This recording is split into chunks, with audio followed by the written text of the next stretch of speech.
We have a very special guest here in Winnipeg. We are celebrating the 100th anniversary of the women's right to vote. It did happen in Winnipeg, and we are so proud and honored to have the Right Honourable Kim Campbell here in Winnipeg. And what a most fitting woman to give a speech and to guide us into the future. Well, it's been a delight to be here and to celebrate this wonderful historical event and all that flowed from it. So, Ms. Campbell, how far have we come?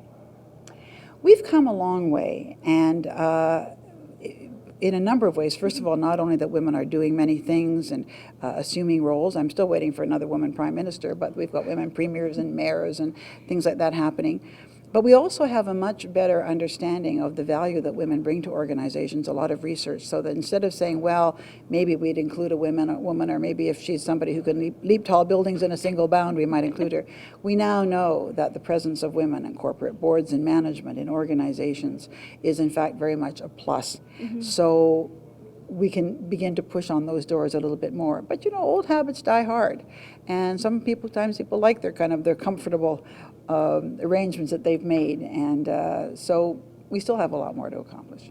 Well, I think as women, we wear so many hats now, and I guess for you, where do you see, the problems or the issues that women face in politics and business? Well, I think it's really old attitudes, and you know, there is a human tendency towards self-replication. You know, we're comfortable with people that are like us, that we think we speak the same language, etc. But what research in social psychology and organizational behavior, etc., shows is that, in fact, when you can incorporate diverse voices, you actually get better decision making. But it isn't a matter of just throwing a bunch of different people together and stirring, because that often doesn't work. And that's why often companies will say, well, you know, we had a woman, but it didn't work, because you didn't change anything else. You didn't make it a welcoming environment. So this idea of recognizing the value of diversity and helping people to get over their discomfort at having to interact with people who are not exactly like them, where they can't, it's interesting, diverse groups actually function better, because if we're with people who are just like us, we don't express ourselves precisely, because, you know what I mean. I don't have to say that.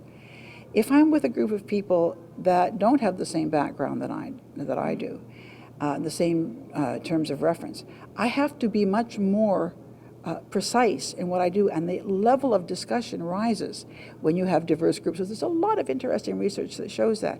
But at the end of the day, people are comfortable with where they're comfortable, and if they get used to more diverse groups of people, they become comfortable with that. But getting over those barriers is still a challenge.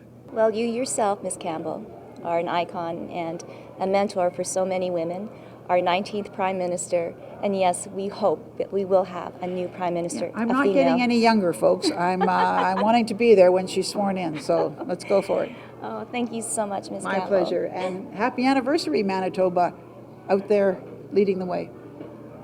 For Shaw TV, I'm Tracy Koga.